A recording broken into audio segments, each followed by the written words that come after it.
ముత్తుకూరు మండల టీడీపీ అధ్యక్షులు నీలం మల్లికార్జున యాదవ్ పై వైసీపీ నాయకులు చేసిన వ్యాఖ్యలు సరికాదని టీడీపీ నేత వాకిలి సీనయ్య అన్నారు.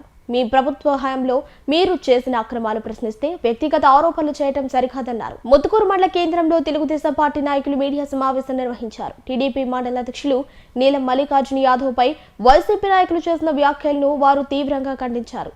అధికారంలో ఉండగా మీరు చేసిన అక్రమాలు ఎవరూ చేయలేదన్నారు. ఈ సమావేశంలో బీసీసీఎల్ నాయకులు పల్లికొండ సీనయ్య, సురేఖ, వావిలి జనార్దన్, రవి తదితరులు పాల్గొన్నారు. మొన్న అక్టోబర్ 30వ తేదీ అక్కడ స్థానికంగా ఉండే మేము బలకర్లు ఆపడం జరిగింది.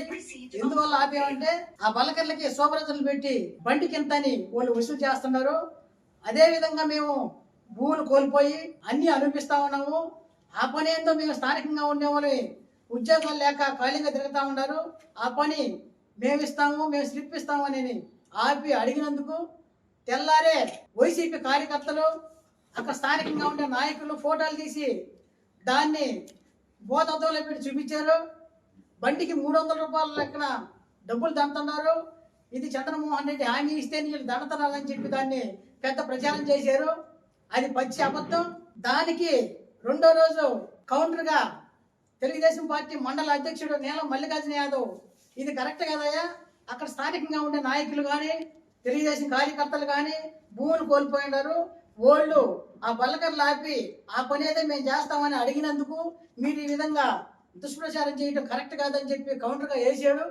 దాన్ని ఆసరాగా తీసుకొని నిన్న వైఎస్ఆర్సీపీ ట్రేడ్ యూనియన్ నాయకుడంట సూరన్న అన్నా ఇది కరెక్ట్ కాదు, నువ్వు కూడా స్థానికుడిగాను, ఒక్కసారి మనసు పెట్టి ఆలోచించు, నువ్వు నిన్న మాట్లాడటం అది మంచి పద్ధతి కాదు, ఒక మండల అధ్యక్షుని పెట్టుకొని చెట్ల పుట్ల తాగేవాడు అంటాం ఇది కరెక్ట్ కాదు, ఈ మాట వెనక్కి తీసుకో. ఆయన 3 అడుగులు కావచ్చు, 3.5 అడుగు కావచ్చు, ఒక మండలానికి తెలుగుదేశం పార్టీ అధ్యక్షుడు, ఒక ప్రోటోకాల్ ఉంది ఆయనకి. నువ్వు ఆయన పట్టుకొని ఏదేదో మాట్లాడితే ఇది కరెక్ట్ కాదు. నువ్వు ఒకసారి ఆలోచించు. 2019 నుంచి 24 దాకా కాకాన గోవర్ధన్ రెడ్డి మన పంచాయతీకి ఏం చేశాడో ఒక్కసారి మనసు పెట్టి ఆలోచించు. ఏపీ జంకోలో 2022 జూన్ విఎస్పీ ఆఫర్లు 7 కూలిపోయినాయి. దానికి ప్రధానమైన కారణం మీ వైఎస్ఆర్సీపీ నాయకులు, స్థానికంగా ఉండే నాయకులు పేరుతో సహా చెప్తా. ఆ రోజు నేనే ప్రెస్ మీట్ ఇచ్చా. ఆ రోజు జాయింట్ యాక్షన్ కమిటీగా ఏర్పడి నేనే ప్రెస్ మీట్ ఇచ్చా. 7 ఆఫర్లు కూలిపోతే దానికి ప్రధానమైన సూత్రధారి న్యాటూరు పంచాయతీ వైసీపీ లీడరు రామ్మోహన్ రెడ్డి కొడుకు. ఆ కాంట్రాక్ట్ వాళ్ళకి ఇవ్వలేదని చెప్పి ఏపీ జన్కు ఒక చీఫ్ ఇంజనీర్ని సర్వీస్ బిల్డింగ్కి పోయి దౌర్జన్యం చేసి కొట్టబోతే అయ్యా నువ్వు చేయలేవయ్యా, చేసి ఆపర్లు కూలిపోతాయి, అది నీ వల్ల కాదు అని అదే ఆర్ఆర్ కాలనీకి సంబంధించిన ఉమామహేశ్వరరావుకి సగం కాంట్రాక్ట్ ఇస్తాము, నీకు సగం కాంట్రాక్ట్ ఇస్తాము, నువ్వు చేసుకోవయ్యా అంటే ఉమామహేశ్వరరావు ఎవరు, నాకు మినిస్టర్ అండగా ఉన్నాడు, నేను చెప్తే నాకు ఇవ్వాల్సిందేను, లేని పక్షంలో నీ సంగతి అయితే తేల్చి చేస్తాను, నువ్వు ఇక్కడ ఉండడం జరిగింది. దానికి ఆసరాగా రెండో రోజు పోటీ ఎస్ఐ, ముత్తుకూరు ఎస్ఐ, సిఐ ముగ్గురు వచ్చి మధ్యస్థం చేసి మెయిన్ గేట్ కాడ అదే కాంట్రాక్ట్ నీకు ఇచ్చారు. అదే 3వ రోజు ఈఎస్పీ ఆఫర్లు కూలిపోయాయి. ఎన్ని కోట్ల నష్టం వచ్చింది? ఆ నష్టం ఎవరి వల్ల వచ్చింది? వైసీపీ వల్ల. అవునా? ఈ రోజున కూడా తెలుగుదేశం పార్టీ గెలిచి 16 నెలలు అయినా కానీ న్యాటూరు పంచాయతీలో తెలుగుదేశం కార్యకర్త కావచ్చు, నాయకుడు కావచ్చు, ఒక్క కేసు అన్న వైసీపీ వాళ్ళ మీద ఉన్నాయా? లేవు. మీరు 19 నుంచి 24 దాకా కేసుల మీద కేసులు. ఒక న్యాటూరులోనే మా అర్జున వాళ్ళలో 30-40 సంవత్సరాల చరిత్ర కల్లా అర్జున వాళ్ళ దాంట్లో ఎటువంటి సమస్య వచ్చినా సరే అక్కడ స్థానికంగా ఉండే పెద్ద మనుషులు కూర్చొని ఒక మధ్యస్థం చేసుకొని కేసులు దాకా పోయేదిలే. మీ ప్రభుత్వం వచ్చిన తర్వాత కేసుల మీద కేసులు, దానికి ప్రత్యక్ష సాక్ష్యం నేనే. నాన్న ఎన్ని కేసులు పెట్టారు? నైట్ ఎన్ని రోజులు వచ్చి నన్ను అరెస్ట్ చేశారు, హౌస్ అరెస్ట్ అన్నారు, ఇంకొకటి అన్నారు. నేను సరే నా కొడుకుల మీద కూడా కేసులు పెట్టి హౌస్ అరెస్ట్ చేశాను. ఇన్ని విధాలుగా ఇబ్బంది పెట్టి ఈ రోజు మీరు వైసీపీ వాళ్ళు తెలుగుదేశం కార్యకర్తల మీద, నాయకుల మీద ఈ చిన్న మాటలు మాట్లాడడం ఇది కరెక్ట్ కాదు. మీరు ఒకసారి ఆలోచించండి. గోవర్ధన్ రెడ్డి మినిస్టర్గా ఉన్నప్పుడు న్యాటూరు పాడి వచ్చినప్పుడు అక్కడ ఒక మహిళ అడిగింది, నీళ్ళు రావడం లేదా అని అడిగినందుకు అక్కడ విలేకరులు ఫోటో తీసి దాన్ని హైలైట్ చేసినందుకు ఒక విలేకరులు నువ్వు జైలు పంపించావు. అది మీ చరిత్ర. ఒకసారి ఆలోచించండి. ఇది ఒక్కసారి ఆలోచించి మనసు పెట్టుకొని సూర్యన్న మీరు చెప్పేది ఏంటంటే నువ్వు కూడా స్థానికుడివి, అక్కడ స్థానికంగా ఉండే వాళ్ళకి నష్టం జరుగుతుందా లాభం జరుగుతుందా అది ఆలోచించాలి. కానీ నువ్వు మళ్ళీ నిన్న మాట అన్నావు కాకాని గోవర్ధన్ రెడ్డి 200 ఉద్యోగాలు ఇచ్చాడని. సూటిగా చెప్తున్నావు, 200 ఉద్యోగాలు కాకాని గోవర్ధన్ రెడ్డి ఇంట్లో తీరా, జగన్మోహన్ రెడ్డి జోబీలో తీరా. స్థానికంగా ఉండే వాళ్ళకి ఫలాలు పోతే నా రైట్ ప్రకారం నాకు ఉద్యోగం ఇచ్చే తప్పితే ఒక కాకాని గోవర్ధన్ రెడ్డి ఇంకొక ఆయన కానీ ఉద్యోగాలు ఇవ్వలేదు. అదేవిధంగా 2019 నుంచి 2024 దాకా ఏపీ జన్కోలో శేఖర్ పుల్ల ఎత్తియాలన్నా సరే వైసీపీ నాయకుడు. మేము ఆ రోజు ప్రైవేటీకరణ వ్యతిరేకంగా ఉద్యమం చేస్తా ఉంటే మా మీద కేసులు పెట్టించారు. 22 రోజులు నేను పరారులో ఉన్నా. మీ పుణ్యమే 22 రోజులు పరారులో ఉంటే నన్ను బొప్పు చెట్లు పెట్టించారు. కావాలంటే మీరు వెరిఫికేషన్ చేసుకోండి. ఈరోజు పోలీస్ స్టేషన్కి పోండి. ఎస్సీలు మారిండొచ్చు, పాత కానిస్టేబుల్ ఉన్నారు, వాళ్ళొకసారి వెరిఫికేషన్ చేసుకోండి. ఎన్ని కేసులు పెట్టారు, ఎన్ని అవమానాలు పెట్టారు, ఎన్ని ఇబ్బందులు పెట్టారు, ఎన్ని దారితో విడుదల చేశారు, బైక్ మీద బాతుంటే మధ్యలో అటాక్ చేశారు, అన్నిటికి ఎదుర్కొన్నాం.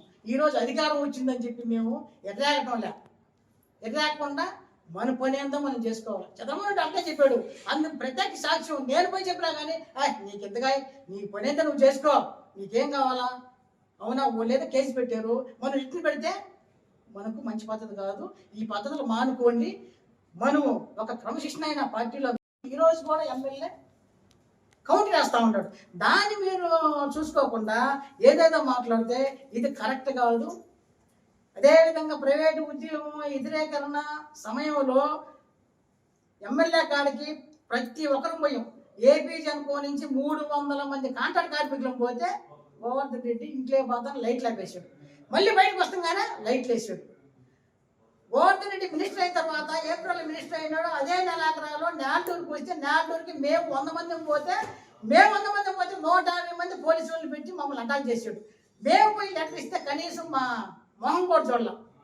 ఈ విధంగా మీరు 2019 నుంచి 24 దాకా చేస్తే ఈరోజు వచ్చి ఆయన మండల అధ్యక్షుడు అంతగద్దు చెట్టుల్లో పుట్టల్లో తాగేవాడు అంటే ఇది ఎంతవరకు కరెక్ట్? నువ్వు కూడా ఒక రాజకీయ నాయకుడివి, రాజకీయ కార్యకర్తవి, ఒక్కసారి ఆలోచించు. అదే మాట నిన్ను రిప్లై చేసి అడుగుతారు, నువ్వు ఆడ పెట్టుకుంటావు. ఇది కరెక్ట్ కాదు. ఈ మాట వెనక్కి తీసుకో. లేని పక్షంలో రాబోయే రోజుల్లో ఏం జరిగినా ఆ పరిణామాలు మీరు ఎదుర్కోవాల్సి వస్తుందని చెప్పి కోరుకుంటాము. నువ్వేంద్ర అసలు మాట్లాడేదా? నీ పొలం కౌలుకి ఇచ్చి నువ్వు గెస్ట్ హౌస్ కట్టించి అక్కడ వాచ్మెన్గా ఉన్నావు. నువ్వు ఒక మనిషిగా మాట్లాడుతున్నావా? అసలు నీకు ఏం స్థాయి ఉందని మా మండల అధ్యక్షుడి గురించి మాట్లాడుతున్నావు, మా ఎమ్మెల్యే గురించి మాట్లాడతావు. మీరు దోహం చేసేది, మీరు దోసుకొని తినేది, ఉన్న ఆస్తులు అమ్ముకొని మా పేదల కోసమే బతుకుతున్నారు. మీ ఎమ్మెల్యే గారు లాగా ఇసుక దోసుకొని అన్ని దోసుకొని బతకట్లేదు. మా మండల అధ్యక్షుడి గురించి మాట్లాడే అధికారం నీకు లేదు. అసలుకి ఈసారి మాట్లాడితే మనుషులకి చెప్పుతో చూపిస్తాం, నీకు చేత్తో కాదు చెప్పుతోనే చూపిస్తాం. బుల్లెట్ భూమికి జానడు ఉండదు, బెత్తడే ఉంటది. అట్లాంటి వ్యక్తి మా మల్లికార్జున యాదవ్ గారు బుల్లెట్ తో పెట్టుకోగాకండి గన్ షూట్ చేస్తాడు. బుల్లెట్ దిగిందే లేదనుకుంటాడు. మంచి బ్రాండ్ ఉన్న గల వ్యక్తి మా మండల అధ్యక్షుడు. ముత్తుకూరు మండలాన్ని ఒక స్థాయిలో చూపించే వ్యక్తి మా మండల అధ్యక్షుడు. అతని గురించి మాట్లాడేంత స్థాయిలో ఉన్నావా నువ్వా? డబ్బు దోసుకునేది మీరు, తినింది మీరు మాట్లాడుతున్నారు మా మండల అధ్యక్షుడు గురించా? మా మండల గురించి మాట్లాడుతున్నారా? ఎన్సీసీ, గాయత్రి, జిన్కో పవర్ ప్లాంట్లు మా ప్రాంతంలో బర్లకల్ల నుంచి భూముల దగ్గర నుంచి యాష్ పాండ్ బోర్డు దగ్గర నుంచి ఈ ఘన చరిత్ర నీకు తెలియదేం కాదు. అయితే మా నాయకుడు మండలాధ్యక్షుడు వాటి గురించి మాట్లాడితే మీరు మీ చెంచా బూట్లు నాకే వ్యక్తి సూరిబాబు అనే వ్యక్తిని చేత మాట్లాడింది కరెక్ట్ కాదు. మీకు ఎప్పుడు పెట్టినా ఈ డబ్బుని దోసుకోవటం ఎట్ల మీద ఈ కడపలను పులివెందులను లేకపోతే ఈ లోకల్గా ఉండి మీ చెంచా వాళ్ళ చేత అక్రమాలు దుర్మార్గాలు చేస్తా. నువ్వు చేస్తే సంసారం, మేము చేస్తే వ్యభిచారం. దాన్ని బట్టి ఈ సూరిబాబు నీ బ్రతికేందో అందరూ తెలుసు. నీ స్థాయి మించి మాట్లాడుతున్నావు.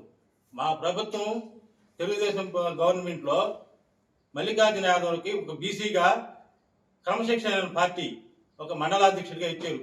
నువ్వు 5 సంవత్సరాల్లో కనీసం నువ్వు ఎక్కడున్నావు, ఏంది, అసలు నీ బ్రతికేందని కూడా నీ పార్టీ పట్టించుకునే వ్యక్తులు లేరు. నిన్ను ఈరోజు నువ్వేదో ఒక చెంచాలాగా నిన్ను వాడుకునేదానికి, ఒక టిష్యూ పేపర్ లాగా వాడి ఇసిరేసేదానికి ఆడెవరు దిక్కు లేకపోతే నీ చేత మాట్లాడిచ్చారు. కాబట్టి నీ స్థాయి ఏందో మర్చిపోబక్క. ఒక వ్యక్తిని అడిగేటప్పుడు, విమర్శించేటప్పుడు ఒక స్థాయిల గురించి అందరికి ఎవరు స్థాయో తెలుసు. కాబట్టి నీకు నేను చెప్పేది ఏంటంటే, సభాముఖంగా ఒక బీసీగా ముత్తుకూరు మండలాధ్యక్షుడిగా ఎన్నికయ్యాడు. నీకు ఆ అర్హత లేదు. మీ పార్టీలో దోసుకునే పార్టీ మాది కాదు, క్రమశిక్షణ పార్టీ. అదేమంటే మా చంద్రమోహన్ రెడ్డిని ఏదేదో 4 సార్లు ఓడిపోయారు, 4 సార్లు గెలిచారు అని మాట్లాడతారు. అయితే ఎన్నిసార్లు గెలిచినా, ఎన్నిసార్లు ఓడిపోయినా సరే ప్రజలకి ఏ చెట్టుని అడిగినా, ఏ పుట్టని అడిగినా ఈ రోడ్డు ఎవరు చేశారంటే చంద్రమోహన్ రెడ్డి, ఈ ఓవర్ హెడ్ ట్యాంక్ ఎవరు కట్టారంటే చంద్రమోహన్ రెడ్డి. మీ నాయకుడు ఏం చేసి చెప్పమన్నాయా? ఎంతసేపటికి ఆ నోట్లన్నీ మిషన్తో ప్రింట్ తీసిన మిషన్లో కొట్టుకోవడం, లెక్క వేసుకోవడం, కొనుక్కోవడం, కరోనా ప్యాలెస్ కట్టించుకోవడం తప్పక నీకేమైనా చెప్పు. మేము ఎదుర్కొంటాం, మేము మాట్లాడతాం. దేనికైనా నువ్వు మాట్లాడతావా? నీకేమన్నా నీకేమన్నా ఒక పదవి ఉందా, మంచి ఉందా, చెడ్డ ఉందా? మా నాయకుడి గురించి మండలాధ్యక్షుడు మాట్లాడడం కరెక్ట్ కాదు. నువ్వు ఎట్టిన హద్దుల ద్వారా మాట్లాడుతున్నావు కాబట్టి మేము కూడా మిమ్మల్ని నెక్స్ట్ టైం మేము కూడా మాట్లాడేదానికి సిద్ధంగా ఉన్నాం.